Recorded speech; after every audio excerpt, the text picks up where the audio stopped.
Dan puji Tuhan di bulan Februari ini kita punya tema khotbah yaitu walk by faith. Berjalan di dalam iman kita. Iman tidak cukup kita simpan dalam hati kita. Iman tidak cukup kita simpan dalam pikiran kita saja. Tetapi kita perlu melangkah dengan iman. Kita perlu berjalan di dalam iman.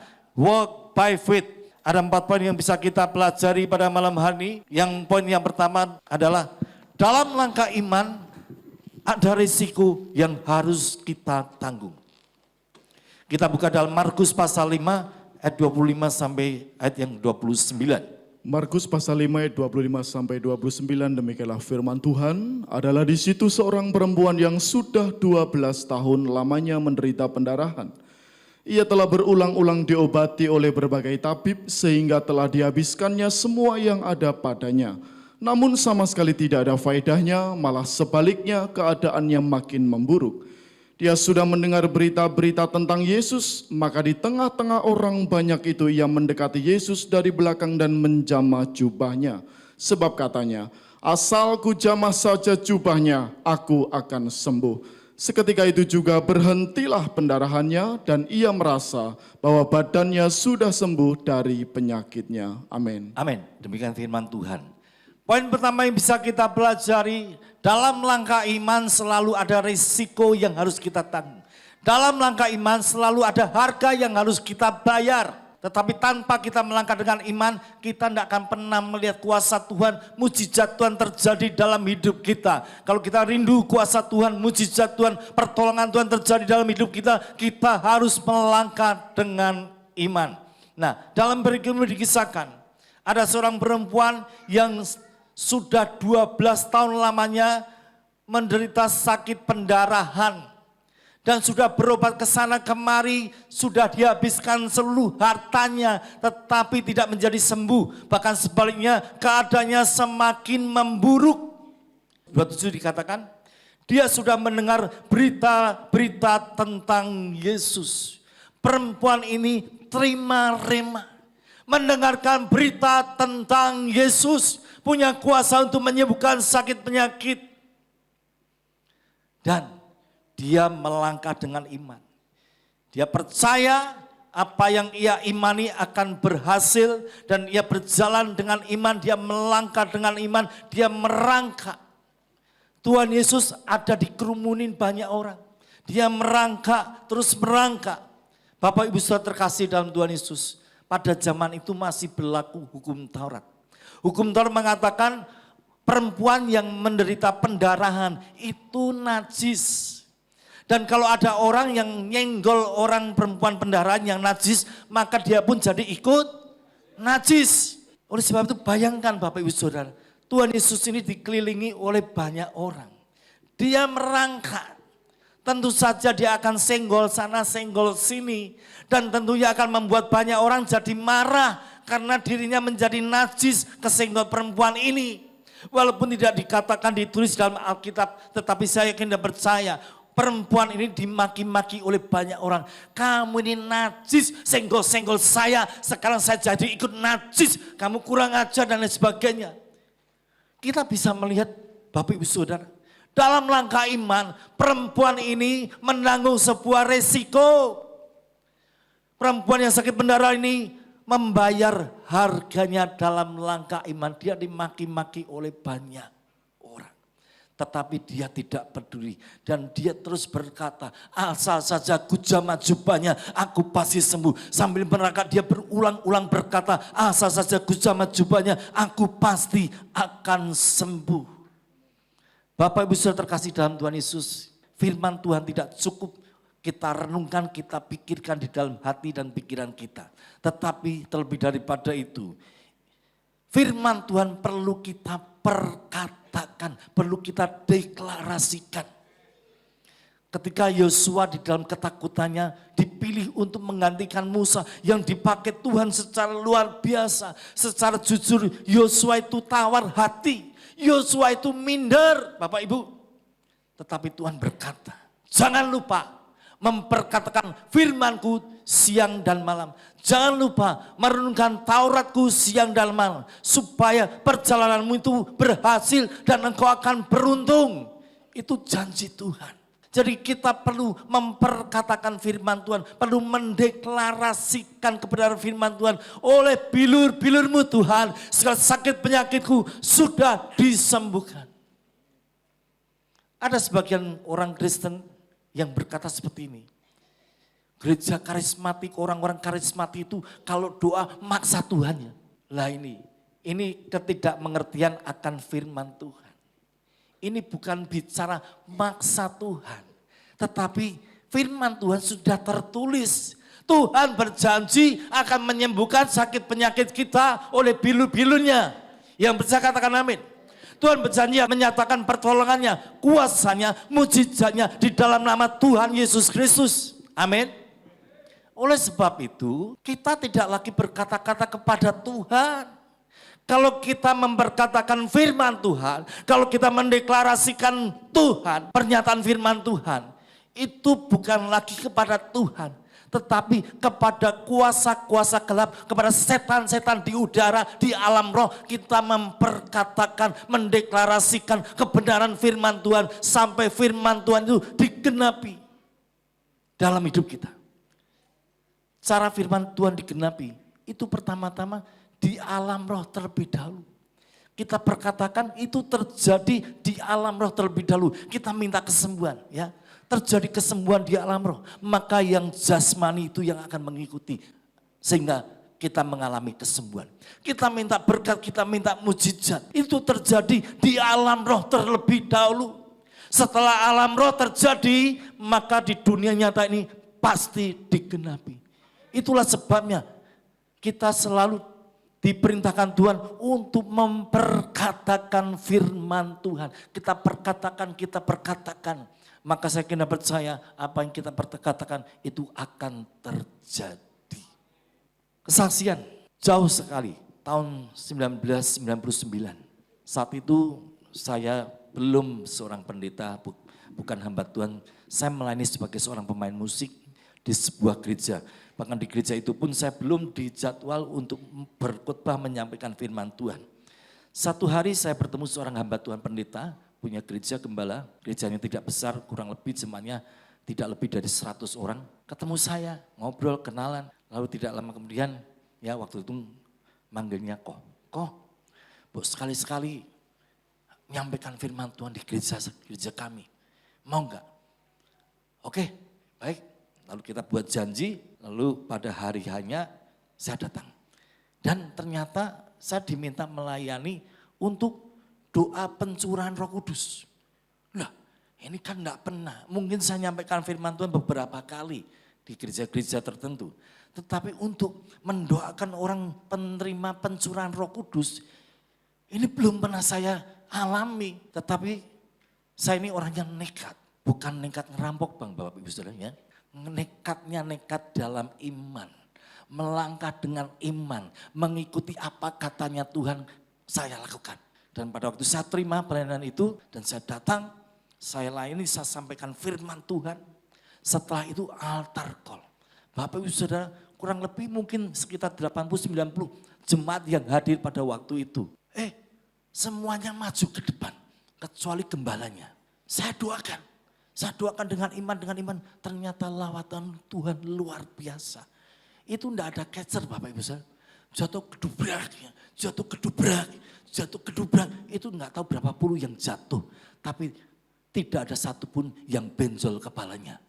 Karena apa? Jatuhnya dilawat Tuhan. Nah Bapak Ibu Saudara, saya seringkali menyampaikan kepada jemaat Tuhan. Kalau saudara kedatangan hamba Tuhan, ketika altar call dia tuh mendorong, jangan mau jatuh Bapak Ibu. Amin. Jangan mau jatuh. Kalau sampai Anda didorong jatuh, kepala Anda benjol, saya tidak tanggung jawab. Kalau Anda didorong sama pendeta hamba Tuhan yang sukanya dorong, saudara pasang kuda-kuda, tidak akan jatuh. Makanya orang bisa jatuh itu bukan karena didorong Bapak Ibu. Karena ada hadirat Tuhan yang begitu kuat luar biasa, menjamah sehingga bahkan ketika tidak ditumpang tangan pun orang bisa rebah di dalam roh. Yang pertama adalah berjalan dengan iman. Di dalam langkah iman selalu ada resiko yang harus kita tanggung. Next, poin kedua. Langkah iman itu percaya bukan karena melihat. 2 Korintus 5 ayat yang ke-7. 2 Korintus pasal 5 ayat yang ke-7, sebab hidup kami ini adalah hidup karena percaya, bukan karena melihat. Amin. Ya, Paulus berkata kepada jemaat di Korintus bahwa hidup kami ini percaya bukan karena melihat. Iman itu percaya bukan karena melihat. Bukan melihat para fakta dan kenyataannya. Bahkan janji Tuhan, iman itu berbalik 180 derajat dari fakta dan kenyataan yang kita lihat dengan mata kita. Next berikutnya Yohanes 20 ayat 29. Yohanes pasal 20 ayat 29, kata Yesus kepadanya, karena engkau telah melihat aku, maka engkau percaya. Berbahagialah mereka yang tidak melihat namun percaya. Amin. Ya, Tuhan Yesus berkata kepada murid-muridnya, engkau melihat aku dan engkau percaya. Tetapi berbahagialah mereka yang tidak melihat aku dan percaya. Siapakah mereka? Saudara dan saya. Kita tidak pernah lihat Tuhan Yesus, tidak pernah makan bareng, tidak pernah didoakan secara langsung oleh Tuhan Yesus. Tetapi kita percaya sekalipun kita tidak melihat. Fakta dan kenyataan yang kita lihat seringkali berbalik 180 derajat dengan iman yang kita percayai. Bagaimana mungkin bisa sembuh orang sakit kanker stadium 4, bahkan dokter Singapura pun sudah angkat tangan. Bagaimana mungkin bisa disembuhkan? Oleh iman, kesembuhan bisa terjadi. Oleh mujizat, kesembuhan bisa terjadi. Bagaimana mungkin hutang saya sudah 10 miliar, bagaimana saya bisa melunasi? Tidak ada yang mustahil bagi Tuhan. Kalau kita percaya, Tuhan sanggup memampukan kita untuk melunasi hutang kita. Suamiku sudah digondol sama wewe gombel. Pergi dengan perempuan lain dan tak pernah kembali selama 10 tahun. Bagaimana mungkin keluargaku bisa pulih kembali? Tidak ada yang mustahil di hadapan Tuhan. Anakku terjerat narkoba, anakku terjerat free sex, anakku terjerat LGBT. Bagaimana mungkin bisa dibebaskan, dipulihkan anakku? Tuhan sanggup membebaskan kita semua dari segala ikatan dosa. Bahkan Tuhan berjanji akan memberikan kelepasan dari semua ikatan dosa apapun di muka bumi ini. Bapak Ibu Saudara terkasih, yang namanya ikatan dosa apapun jenis dosanya, perzinahan, perselingkuhan, mau apapun, mabuk-mabukan, judi, konsumsi narkoba, apapun jenis dosa LGBT, semuanya Tuhan sanggup membebaskan. Yang percaya katakan amin. Tuhan Yesus bisa. Ada berapa banyak orang berkata, aku enggak bisa. Aku enggak bisa lepas dari minuman keras, mabuk-mabukan enggak bisa lepas. Aku enggak bisa lepas dari judi, selalu tangan saya gatel untuk judi. Aku enggak bisa lepas dari segala macam, bahkan mungkin ikatan rokok dan lain sebagainya. Aku enggak bisa lepas.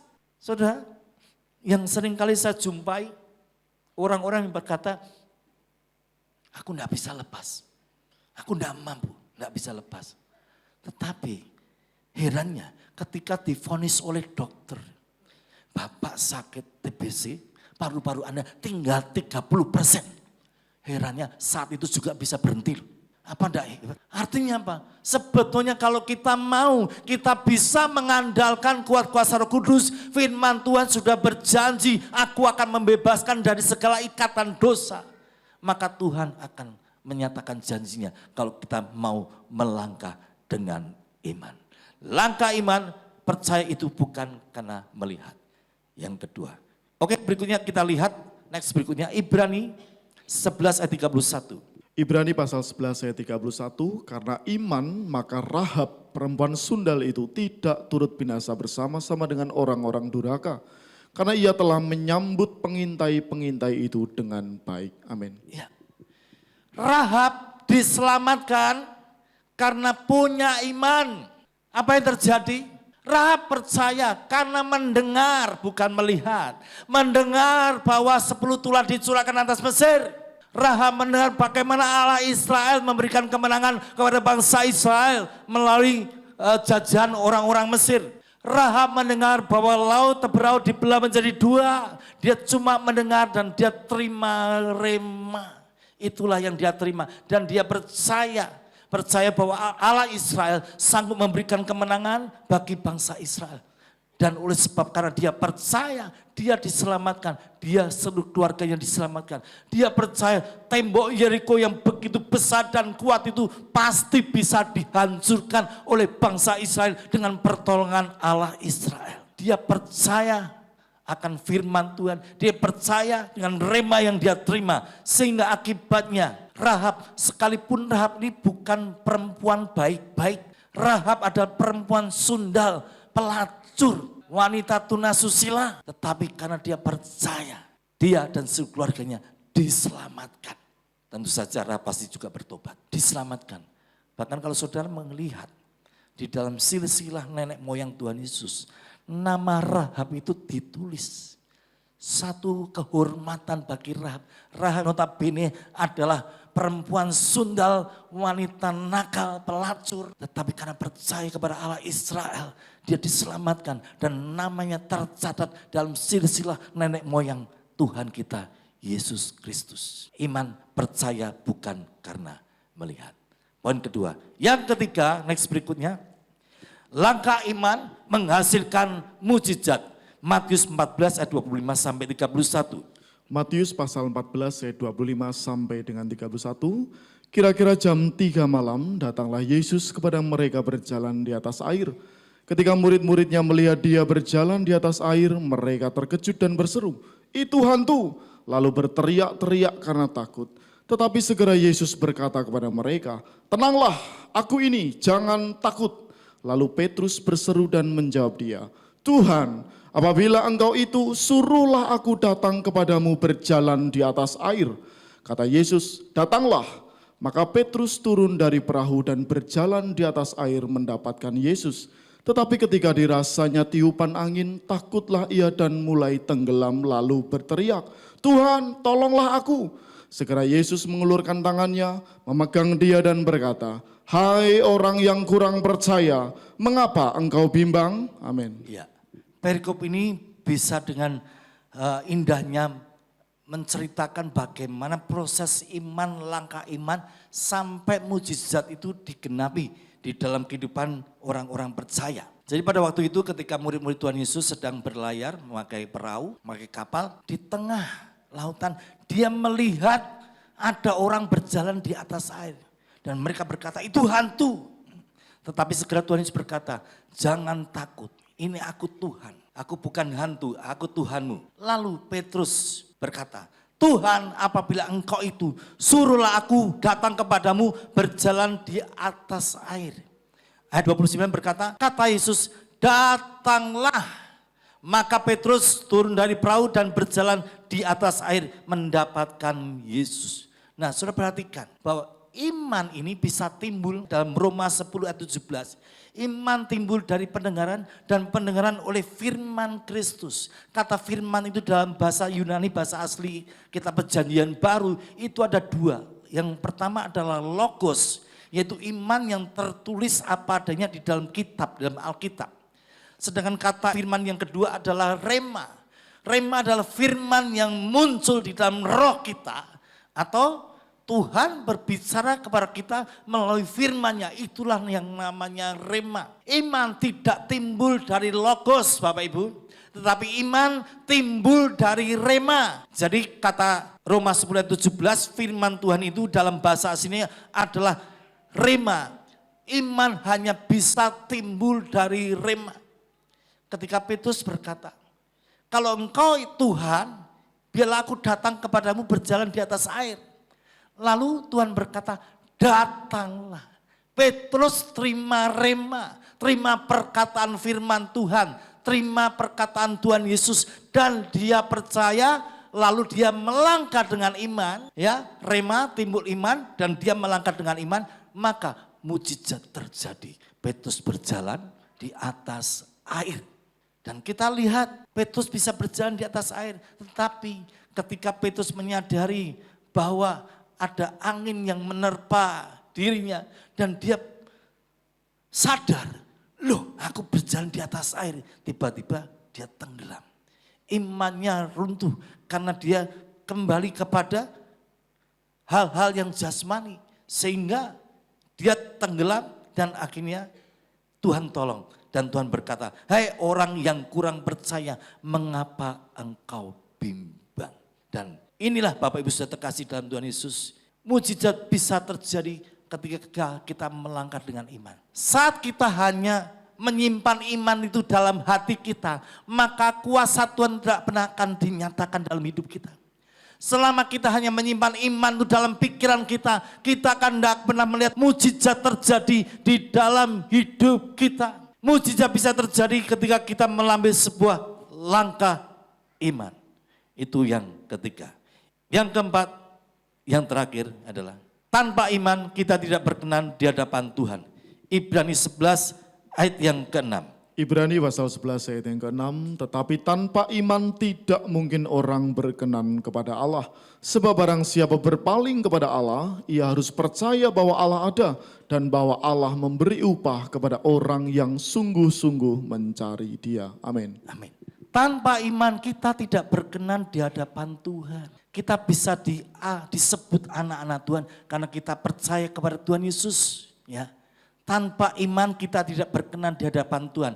Bahkan Bapak Ibu Saudara, yang namanya dosa itu bukan cuma berzina, korupsi, mabuk-mabukan, judi, konsumsi narkoba. Bukan cuma itu Bapak Ibu. Ketika kita hidup tanpa iman, ketika kita bimbang, itu sudah dosa di hadapan Tuhan. Oleh sebab itu Tuhan berkata, tanpa iman kita tidak berkenan di hadapan Tuhan. Dan kalimat yang kedua, sebuah janji firman Tuhan yang sangat indah. Sebab barang siapa berpaling kepada Allah, ia harus percaya bahwa Allah ada dan bahwa Allah memberi upah kepada orang yang sungguh-sungguh mencari Dia. Ayat ini saya katakan di dalam pelantikan doa pengerja kemarin hari Kamis, bahwa orang-orang yang sungguh-sungguh melayani Tuhan, Tuhan akan memberikan upah. Baik upah di kehidupan yang akan datang, upah yang kekal maupun upah di kehidupan yang sekarang ini. Tuhan akan memberkati usaha pekerjaan kita. Tuhan akan memberkati keluarga kita bagi orang-orang yang sungguh-sungguh mencari Tuhan dengan segenap hati. Oleh sebab itu poin yang keempat, tanpa iman kita tidak berkenan di hadapan Tuhan. Tetapi sebaliknya ketika kita punya iman, maka kita akan menjadi semakin indah di hadapan Tuhan. Saya akan tutup khotbah saya dengan sebuah informasi yang sangat menarik. Nah, saudara, ada yang kenal orang ini? Ada yang tahu? Nama orang ini adalah Jared Kushner. Dia adalah menantunya Donald Trump. Tahun 2017 kalau nggak salah, di usianya yang masih sangat muda, mungkin sekitar waktu itu masih 30-an sekian. Dia sanggup membeli gedung 666 di New York. Dia orang sangat kaya. Dan apa yang terjadi hari-hari ini Bapak Ibu Saudara? Dia bukan seorang presiden, bukan tokoh politik. Dia juga bukan menteri luar negeri. Tetapi kiprah daripada Jared Kushner itu membuat peperangan antara Israel dengan Hamas itu menjadi perdamaian. Gencatan senjata. Apa tidak luar biasa? Saudara terkasih dalam Tuhan Yesus, banyak orang mengkaitkan orang ini dengan antikris yang akan muncul. Dan memang memenuhi syarat bagi Jared Kushner. Karena Jared ini adalah orang Yahudi. Jared itu dalam bahasa Inggrisnya Yared, artinya adalah keturunan descendant. Descendant keturunan ini mengacu kepada keturunan the fallen angel. Keturunan daripada malaikat-malaikat yang jatuh. Dan orang ini bukan tokoh politik yang terkenal, bukan kepala negara, bukan menteri luar negeri, tetapi oleh karena lobby-lobbynya yang luar biasa, bisa memperdamaikan Timur Tengah. Saudara jangan menganggap bahwa akan terjadi perang dunia ketiga. Itu tidak akan terjadi Bapak Ibu. Perang dunia ketiga itu nanti, peperangan Harmagedon. Kalau saudara pengen tahu lebih lanjut, ikut kelas pemuridan. Peperangan dunia ketiga tidak akan terjadi. Yang terjadi apa? Perdamaian. Perdamaian. Di bawah siapa? Di bawah antikris.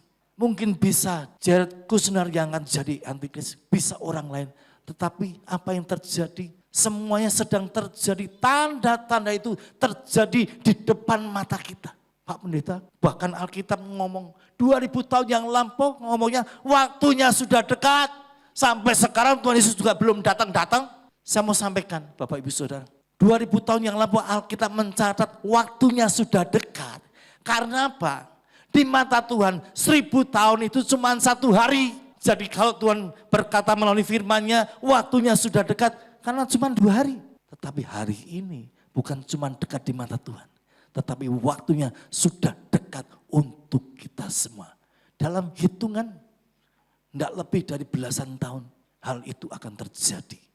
Oleh sebab itu kita tidak perlu siapapun yang akan menjadi antikris. Tetapi perlu kita lakukan adalah kita mempersiapkan hidup kita. Kita menjadi mempelai Kristus yang siap menyambut kedatangan sang mempelai pria. Pada saat Tuhan Yesus datang untuk kedua kali, kita menjadi bagian orang-orang percaya yang siap terangkat ke surga. Saya akan bacakan closing statement saya. Saya undang para pemain musik, worship leader, singers kembali ke atas mimbar. Closing statement saya adalah kita belajar percaya akan firman Tuhan. Lalu melangkah dengan iman sampai apa yang kita imani terjadi di dalam hidup kita. Amin.